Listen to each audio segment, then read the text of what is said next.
আসসালামু আলাইকুম ভিউয়ার্স, আশা করি সবাই ভালো আছেন। তো নতুন একটি ভিডিওতে স্বাগতম। তো আমাদের কিন্তু ফটোশপের ফুল কোর্সটা প্রায় শেষ হয়ে গিয়েছে। তো দেখলাম আপনারা অনেকেই জানতে চেয়েছেন, আবার আসলে এটা আমারও এই সমস্যার সম্মুখীন হয়েছি, এটা আপনাদেরকেও জানানো উচিত। কারণ আপনি যখন এই 46টা ক্লাস করেছেন, তো তার মানে আপনার সব সেটিংগুলা ঠিকঠাক আগের মতো নাই, অনেকগুলো কাস্টমাইজ হয়ে গিয়েছে, অনেকগুলো পরিবর্তন হয়ে গিয়েছে। তো আজকে দেখাবো যে আপনার যদি কোনো সেটিং এলোমেলো হয়ে যায়, তো সেটি আপনি কিভাবে সমাধান করতে পারেন। আর মানে আপনার যে মোবাইলে যেমন আছে ডাটা ক্লিয়ার করলে তো আসলে হয়ে যায়, তো আপনার ফটোশপে তো সেরকম কোনো অপশন ডাটা ক্লিয়ার নেই। তো সেই ক্ষেত্রে আপনি এটা কিভাবে করবেন? তো আসলে এটা কিন্তু আনইনস্টল করে আবার ইনস্টল করা তো অনেক ঝামেলা। আর যদি আপনি মানে ক্র্যাক ব্যবহার করেন, তাহলে সেই ক্ষেত্রে তো আরও ঝামেলা ইনস্টল করা। তো সেই ক্ষেত্রে আমি দেখাবো যে আপনি আসলে এটি কিভাবে খুব সহজে সমাধান করতে পারেন আপনার যদি কোনো এলোমেলো হয়ে যায় সেটিং। তো সাপোজ মনে করেন যে আমাদের এই ফটোশপের এটা আমাদের এটা এখানে এমন চলে আসছে, এরকম হয়ে গিয়েছে, মানে বিভিন্ন রকমের সমস্যা হয়েছে। মনে করেন যে আমাদের এটা বিভিন্ন রকমের ঝামেলা হয়ে গেছে বা আগের মতো আমাদের স্বাভাবিক অবস্থায় নেই। তো মনে করেন যে এটা এরকম হয়ে আছে, মানে আমি আসলে আপনাদেরকে বোঝাচ্ছি যে সমস্যার জন্য আর কি। মনে করেন যে সাপোজ আপনাদের এরকম সমস্যা হয়ে গেছে বা আপনার সেটিংটা ডিফল্ট সেটিং হয়ে গিয়েছে, ডিফল্ট সেটিং করা উচিত বা আপনার এটা চেঞ্জ হয়ে গেছে। তো সেই ক্ষেত্রে আপনি এটা কিভাবে সমাধান করবেন? তো এটা করার জন্য আপনাকে যেটি করতে হবে, তো দেখতে পাচ্ছেন আমাদের এটা আসলে দুইভাবে করা যায়। আমি আসলে দুইটা পদ্ধতি দেখাবো। প্রথম পদ্ধতি সেটা হচ্ছে আপনার ফটোশপের মধ্য থেকে করতে পারবেন, আর একটা হচ্ছে আপনার শর্টকাট কি মাধ্যমে করতে পারবেন। তো আমি যদি আপনাদের প্রথমে দেখাই, তো প্রথমে আমাদের যেটি করতে হবে, আমাদের হচ্ছে এখান থেকে এডিটে চলে যেতে হবে। তো এডিটে আসার পরে আমি একবার এখান থেকে স্ক্রল করে প্রিফারেন্স চলে আসবো। তো প্রিফারেন্স আসার পর এখান থেকে আমি সরাসরি জেনারেলে চলে যাব। তো আমি আবারও বলতেছি আপনাকে, প্রথমে আপনাকে এডিটে যেতে হবে, এডিট থেকে আপনি প্রিফারেন্স চলে আসবেন। তো প্রিফারেন্স থেকে আপনাকে সরাসরি জেনারেল সেটিংয়ে চলে যেতে হবে। তো জেনারেল সেটিংয়ে চলে আসার পরে এখন দেখতে পাচ্ছেন এখানে কিন্তু আপনার সামনে ঠিক এরকম একটি অপশন চলে আসবে। তো দেখতে পাচ্ছেন এখানে কিন্তু জেনারেলে আপনার সামনে দুইটা অপশন দেওয়া রয়েছে। একটা বলছে যে রিসেট অল ওয়ার্নিং ডায়লগস, এবং বলছে রিসেট প্রিফারেন্স অন কুইট। তো আসলে আপনি কোনটা করবেন? আপনি আসলে দুইটাই আপনি এখান থেকে ওকে করে দিবেন। আপনি প্রথমে ক্লিক করবেন, ক্লিক করলে দেখবেন ডায়লগ আসবে ওকে। তো মানে আপনি রিসেট করতে যাচ্ছেন কিনা, তো আপনি জাস্ট দুইটা এখান থেকে আপনি এখান থেকে রিসেট করে দিবেন। তো রিসেট করে দিলে আপনার মোটামুটি এখানে কাজ শেষ, আপনাকে আর কিছুই করতে হবে না। আপনি এটা সরাসরি আপনি এখান থেকে এটা ক্লোজ করে দিবেন, মানে আপনার ফটোশপটা আপনি এখান থেকে ক্লোজ করে দিবেন। ক্লোজ করে দিলে আপনার ফটোশপটি কিন্তু রিসেট হয়ে যাবে, মানে আপনার এটা কিন্তু রিসেট হয়ে যাবে। আপনি পুনরায় যদি আপনি ওপেন করেন, তাহলে কিন্তু আপনার রিসেট হওয়ার পর একবার নতুনের মতো যে ফটোশপটি সেটি কিন্তু আপনার সামনে চলে আসবে। তো চলে আসার পরে আমরা আসলে আমাদের এটি আমরা যে মাত্র রিস্টার্ট দিলাম, তো রিস্টার্ট দেওয়ার পরে আমাদের পরবর্তী ধাপটা দেখাচ্ছে যে আমরা যে ম্যানুয়ালি যদি করি, ম্যানুয়ালি করার পর দেখতে পাচ্ছেন আমাদের কিন্তু এখানে সকল কিছু ডিলিট হয়ে গিয়েছে, বা আমাদের যে আমরা এতদিন ধরে কাজ করেছি আমাদের সকল সেটিং কিন্তু এখানে রিস্টোর হয়ে গেছে, এবং বাই ডিফল্ট ইনস্টল করলে যেরকম ইন্টারফেস আপনার সামনে আসার কথা ঠিক সেরকমটাই কিন্তু এখন চলে আসতেছে। তো আমরা এখান থেকে যদি ক্রিয়েট এ নিউ একটি ফাইল ক্রিয়েট করি, তো জাস্ট আমি এখান থেকে জাস্ট একটা ডেমো পারপাস নিচ্ছি আর কি, একটি ফাইল। তো নেওয়ার পর দেখতে পাচ্ছেন আমাদের কিন্তু এখানে অনেক কিছু ছিল, কিন্তু এখন কিন্তু আর অনেক কিছুই নেই।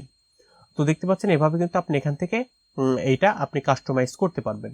এখন এখানে আপনাকে বিষয়টি হচ্ছে একটা আপনাদের টিপস দিয়ে রাখি।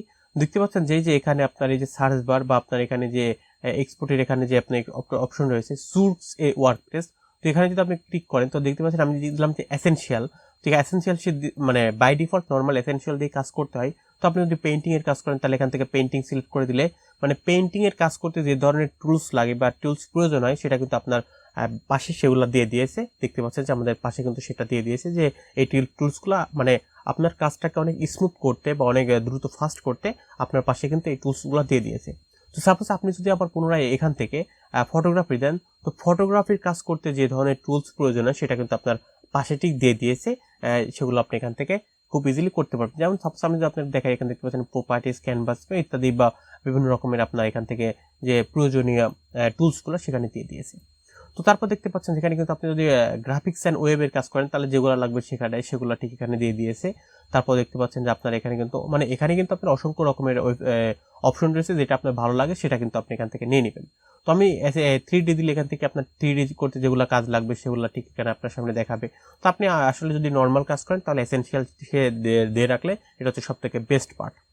তো এটা হচ্ছে আপনার মোটামুটি এই ছিল আপনার ওভারঅল প্রসিডিউর।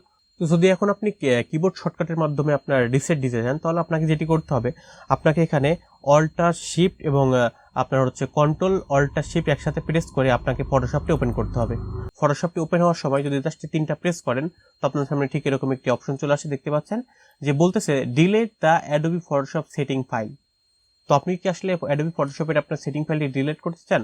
তো আপনি এখান থেকে জাস্ট যদি ইয়েস করে দেন তাহলে কিন্তু এটা আপনার মানে ফটোশপের এটা বাই ডিফল্ট হয়ে যাবে। তো আমি যদি জাস্ট এখন এখান থেকে ওকে করে দিই তাহলে কিন্তু আমাদের ফটোশপের এটা বাই ডিফল্ট চলে আসবে। তো এখন ওপেন করলে আপনি দেখতে পারবেন আমাদের ফটোশপের এটা ওপেন হলে আপনি বুঝতে পারবেন যে আসলে আমাদের ইনস্টল করলে যেরকম আসে ঠিক সেরকমটা কিন্তু আমাদের সামনে চলে আসছে। তো ভিউয়ার্স, এই ছিল হচ্ছে আপনার ওভারঅল প্রসিডিউর যে আপনি হচ্ছে কিভাবে ফটোশপটি আপনি বাই ডিফল্ট বা আপনার মানে যে আপনার যে হচ্ছে ইনস্টল করলে যেরকম আসে বা ডিফল্ট সেটিংয়ে আপনি কিভাবে ফটোশপটি আপনি রিসেট দিবেন বা রিস্টার্ট দিবেন। তো ভিউয়ার্স, আই থিঙ্ক আশা করি আপনাদের বিষয়টি পুরোপুরি ক্লিয়ার হয়ে গেছে যে ফটোশপ কিভাবে আপনি রিস্টার্ট দিবেন বা রিসেট দিবেন। তো তারপর যদি আপনাদের কোনো কিছু জানার থাকে, কোনো প্রশ্ন থাকে, অবশ্যই আপনারা ফিল ফ্রি আমাকে কমেন্ট করতে পারেন, আমাকে ইনবক্স করতে পারেন, অথবা আপনার যদি স্পেসিফিক কোনো কিছু জানার থাকে তাহলে কিন্তু আমাদের যে একটি ফেসবুক গ্রুপ আছে যে লার্ন উইথ আলামিন কমিউনিটি, তো সেইটাতে মানে হেল্প কমিউনিটি, তো আপনি সেখানে যদি পোস্ট করেন তাহলে আপনার সেই স্পেসিফিক সমস্যার সমাধানটা কিন্তু আমি নিজে ব্যক্তিগতভাবে আপনাকে সেখানে প্রোভাইড করব। তো আপনারা চাইলে ইমার্জেন্সি যে কোনো কিছু জানার থাকলে আপনারা সেখানে গিয়ে পোস্ট করতে পারেন, আমি আপনাদের সরাসরি উত্তর দিয়ে সহযোগিতা করব। তো ভিউয়ার্স, আজকে আর কথা বাড়াচ্ছি না, ভিডিওটি এখানে শেষ করতেছি।